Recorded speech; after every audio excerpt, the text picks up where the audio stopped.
Magandang araw ma'am, ako nga pala si Ken Boy Gaot at bali kasama ko po ngayon ang aking co-partner na si Gloria Durango. At bali sa video pong ito, ituturo po namin kung paano gumawa ng mail merge application letter.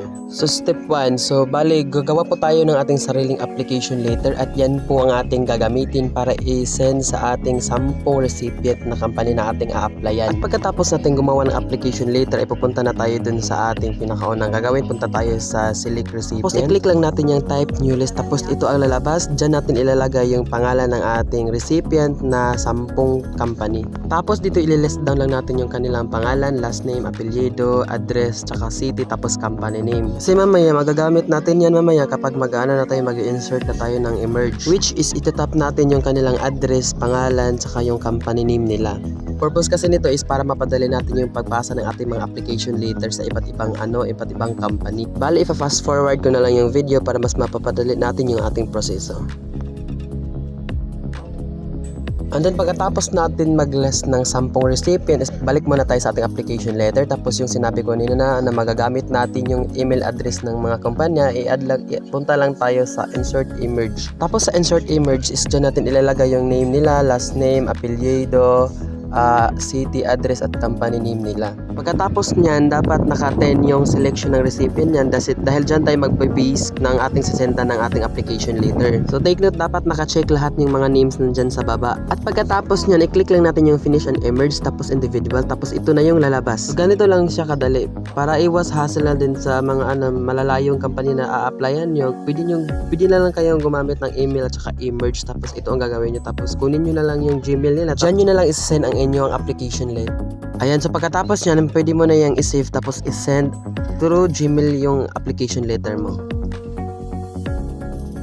At ito naman ang tutorial presentation ng aking co-partner na si Gloria Durango. Bale, same procedure lang kami ng ginawa sa tutorial kasi kung ano yung ginawa ko sa pinakauna, yun din ang sinunod niya. Bale, same lang kami ng procedure na ginawa dito. Bale, yung tutorial na ginawa ko is katulad lang din sa kanya. Una niya ginawa dito is gumawa siya ng sarili niyang application letter, tapos clinic niya yung select recipient, tapos new list, tapos dyan niya ilalagay kasi yung mga pangalan ng kumpanya, tsaka address at information ng pag-a-applyan niya. 10 kumpanya din yung ipapakita niya, mga 10 pangalan na may-ari ng kumpanya na pag-a-applyan niya ng trabaho.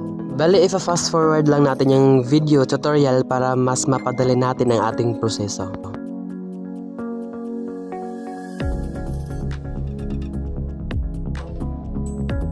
So take note guys, pag gagawa kayo ng application letter or email merge, dapat huwag nyo kalimutang i-save, tapos gagawa kayo ng file name para mas mapadali yung mahanap pag gagawa na kayo mamaya, mag-i-insert na kayo ng mga emerge. At ito na nga yung sinasabi ko kanina, pagkatapos nyo ma-save ang inyong file name, punta kayo balik sa sa application letter nyo, tapos dapat dyan naka-10 recipient yan. At dito na din tayo magsisimula kung paano mag-i-insert ng emerge at kung paano natin malilink or matatap yung mga names ng company na asisendan natin. Kung makikita mo dyan sa the hiring manager, dyan mo ilalagay yung name ng kumpanya nila, pangalan ng may-ari. Diyan mo ilagay yung first name, last name, company name, at saka address. Kaya pag gagawa kayo ng email recipient, dapat ilagay nyo dun ang kanilang complete address, email, saka name, mga Gmail para mas mapadali at magagamit yun. Hindi kayo mahihirapan sa pag-insert ng emerge dito. Para mas mapadali, mas malaki ang chance na manotice kayo or mapansin kayo ng may-ari ng kumpanya. Ilagay nyo lang dito sa the hiring manager yung first name, last name, company name, city, address, at saka state, ZIP code. Madami pang pagpipilian dyan. Dapat na-fill upan nyo lahat yan. At pagkatapos nyan, punta na kayo doon sa emerge, tapos click nyo yung individual, tapos yan na yung lalabas, click nyo lang yung okay, tapos yan na, makikita nyo na dyan yung mga company na a-applyan nyo. At dito lang magtatapos ang ating video. Sana may natutunan kayo at nakuha kayong aral sa ating tutorial ngayon kung paano mag-mail emerge ng application letter. Thank you for watching. Bye-bye!